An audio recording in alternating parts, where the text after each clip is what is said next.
겟세마네에서 예수님이 놀라고 두려워하신 이유. 누가복음 22장 39절에서 46절 말씀. 예수께서 나가사 습관을 따라 감람산에 가심에 제자들도 따라갔더니 그곳에 이르러 저희에게 이르시되 유혹에 빠지지 않기를 기도하라 하시고 그들을 떠나 돌 던질 만큼 가서 무릎을 꿇고 기도하여 이르시되 아버지여, 만일 아버지의 뜻이거든 이 잔을 내게서 옮기시옵소서. 그러나 내 원대로 마시옵고 아버지의 원대로 되기를 원하나이다 하시니 천사가 하늘로부터 예수께 나타나 힘을 더하더라. 예수께서 힘쓰고 애써 더욱 간절히 기도하시니 땀이 땅에 떨어지는 핏방울 같이 되더라. 기도 후에 일어나 제자들에게 가서 슬픔으로 인하여 잠든 것을 보시고 이르시되 어찌하여 자느냐, 시험에 들지 않게 일어나 기도하라 하시니라. 아멘. 마태복음 26장 36절에서 46절까지 말씀.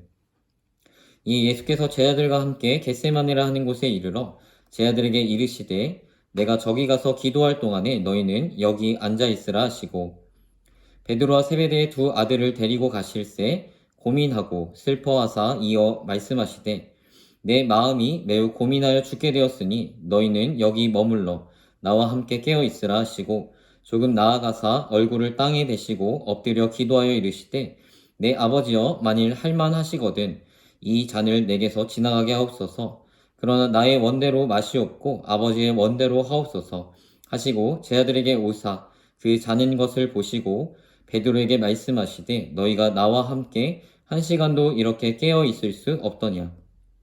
시험에 들지 않게 깨어 있어 기도하라. 마음에는 원이로되 육신이 약하도다 하시고 다시 두 번째 나아가 기도하여 이르시되 내 아버지여, 만일 내가 마시지 않고는 이 잔이 내게서 지나갈 수 없거든 아버지의 원대로 되기를 원하나이다 하시고 다시 오사 보신즉 그들이 자니 이는 그들의 눈이 피곤함 일러라.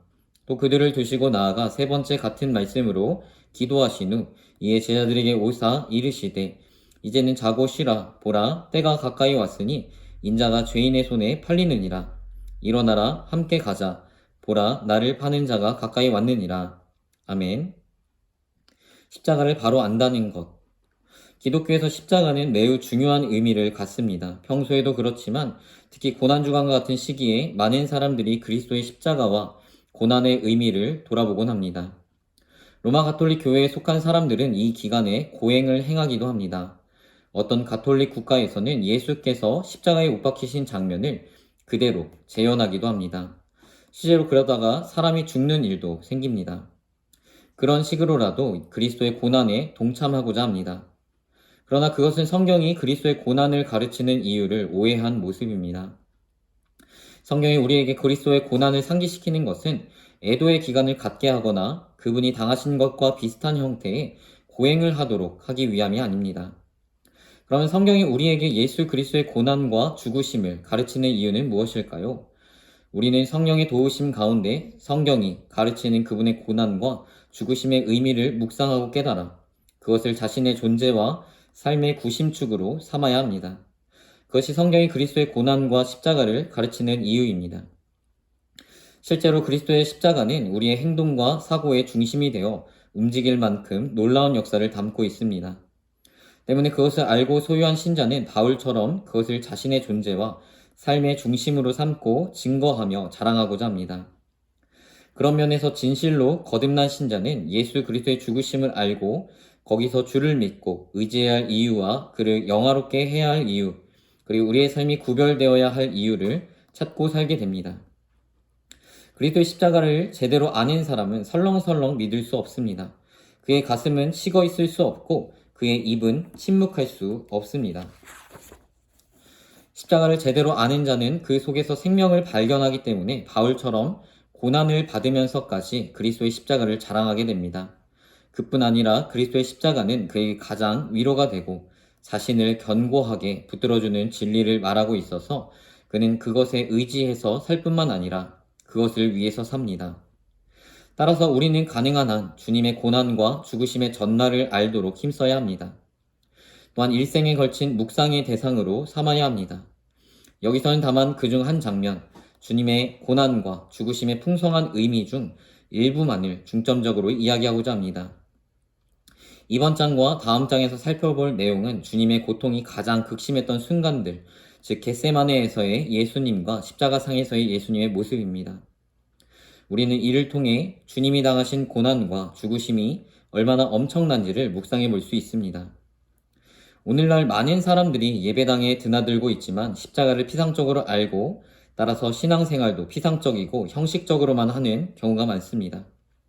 교회당에 모인 많은 사람들이 예수 그리스도께서 당하신 고난과 죽으심을 영화의 한 장면처럼 여기거나 육체적인 고통 수준에서만 생각합니다. 그러나 예수 그리스도의 죽으심과 고난은 그 이상의 깊은 의미를 담고 있습니다. 우리는 그리스도의 십자가에 대한 막연한 이해에서 벗어나 그 깊이를 맛보아 알아야 합니다. 그것을 통해서만 참 신앙으로 나아갈 수 있기 때문입니다. 십자가의 의미를 정확히 알지 못하는 것은 예수를 믿어야 할 이유를 모르는 것과 같습니다. 그러면 그저 경솔하고 자기 중심적인 삶을 살면서도 형식적인 교회 생활에 만족해하는 피상적이고 거짓된 신앙에 머물게 될 것입니다. 그러므로 그리스도의 십자가를 주목하십시오. 먼저 고난에 쓴 잔을 마시기 위해 깊은 고뇌 가운데 계셨던 겟세마네에서의 주님을 정확히 보십시오.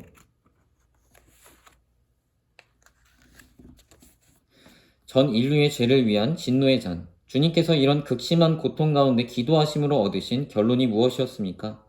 우리가 받아야 할 죄값을 우리에게 담당시키시는 것이 없습니까? 아닙니다. 주님은 깊은 내적 갈등 끝에 우리의 죄를 자신이 지시기로 하셨습니다. 자신이 짊어질 죄 위에 아버지께서 쏟으시는 진노의 잔, 우리 죄인들이 받아야 할 진노의 잔을 받기 위해 나아가기로 하셨습니다. 마태복음을 보면 주님은 만일 할만하시거든 이 잔을 내게서 지나가게 하옵소서. 그러나 나의 원대로 마시옵고 아버지의 원대로 하옵소서 하고 기도하신 뒤 제자들에게 가서 너희가 나와 함께 1시간도 이렇게 깨어 있을 수 없더냐? 시험에 들지 않게 깨어 기도하라 말씀하시고 다시 기도하러 가십니다. 이때 주님은 기꺼이 고난의 잔을 받겠다는 의지를 보이십니다. 내 아버지여, 만일 내가 마시지 않고는 이 잔이 내게서 지나갈 수 없거든 아버지의 원대로 되기를 원하나이다. 주님은 죄인들의 구원을 위해서는 자신이 그 고난의 잔을 마셔야 함을 아셨고 그것이 아버지의 뜻임을 또한 아셨습니다. 마침내 주님은 기꺼이 우리가 받아야 할 죄의 형벌을 자신이 받겠다 말씀하셨습니다. 그 일의 무거움과 무서움을 보시고 그 끔찍함을 아시고 놀라시면서도 그렇게 결정하셨습니다. 그 결정이 뭐가 그렇게 어려웠는지를 묻고 싶은 분들이 있을지도 모르겠습니다. 이미 자신의 사명을 다 알고 오셨고 제자들에게까지 그것을 알리셨던 주님께서 이제 와서 새삼 다시 갈등하고 고민하여 아버지의 뜻을 따라 잔을 기꺼이 받으시겠다고 하신 것은 이상한 일이라고 생각하는 분이 있을지도 모릅니다. 그러나 우리는 주님을 각본에 의해서 움직이는 연극 배우처럼 오해하면 안 됩니다. 그는 실제로 우리와 같은 인성을 가지고 이 땅에서의 삶을 사신 참 인간이셨습니다. 물론 주님은 자신이 죽으셔야 할 것을 아셨습니다. 그러나 그분은 죄가 없으시고 죄를 알지도 못하신 분이셨습니다. 그런데 이제 죄인들을 위해 자신이 져야 할 죄의 짐을 정확히 보고 또 그 위에 쏟아질 하나님의 진노의 잔을 보신 것입니다. 죄 없으신 그분의 인성은 바로 그것을 보고 놀랐고 움츠러들었으며 갈등하게 되었습니다. 그분은 참 하나님이시기도 하지만 참 인간이기도 하셨기 때문입니다. 우리는 인간의 성향을 잘 알고 있습니다. 어려움에 봉착한 타인을 도와주려고 다짐했다가도 막상 자신이 감당해야 할 일의 실체를 보면 움츠러드는 것이 인간입니다. 이것은 죄성과는 별개로 유한한 존재인 인간이 지닌 연약함입니다. 주님은 친히 자신을 낮추어 그런 인간이 되셨습니다. 인간인 척 하신 것이 아니라 인간이 되셨습니다. 그리고 한 인간으로서 모든 인류의 죄를 향한 진노의 잔 앞에 서셨습니다. 그 앞에 있던 고난은 인간이 일상에서 겪는 육체적, 정서적 괴로움 정도가 아니었습니다. 우리 주님의 고난은 그렇게 상대적인 것이 아니라 하나님 아버지께서 전 인류에 쏟으실 엄청난 죄의 형벌이었습니다. 그것은 인류 역사에 단 한 번 주님께서만 받으신 다른 것과 비교 불가능한 고통이었습니다. 우리는 그 고난의 깊이를 묘사할 수 없습니다. 주님의 고통은 시간의 길이로도 경종을 따질 수 없습니다. 실제로 예수님이 십자가에 매달려 계신 시간은 그렇게 길지 않았습니다. 그러나 주님의 고통은 눈 딱 감고 짧은 시간이 지나면 사라질 상대적인 고난이 아니었습니다. 그분이 마셔야 할 진노의 잔은 죄 없으신 분이 하나님이 죄에 대해 쏟아내리시는 모든 진노와 형벌을 받는 것이었습니다. 그것은 스펄전의 말대로 하나님만이 아신다고 답할 수밖에 없는 고통이었습니다. 그 고난을 볼 수도 알 수도 없는 우리가 우리의 기준과 잣대로 그렇게 고민하고 힘들어야 했나 라며 주님의 고난을 가볍게 취급할 수는 없습니다. 우리는 주님께서 그분의 신성을 뒤로 한 채 고난 당하셨다는 것을 기억해야 합니다. 주님은 하나님으로서 죄와 무관하셨고 죄에 대한 책임도 없으셨으며 죄로 인한 모든 책임과 형벌에서 자유로우신 분이셨습니다. 하지만 친히 인간이 되시어 인간으로서 무지하신 몸으로 그 모든 고난을 받기로 하셨습니다. 죄인이 아닌 분이 죄인 취급을 받으며 여러분과 저의 자리에 대신 서신 것입니다.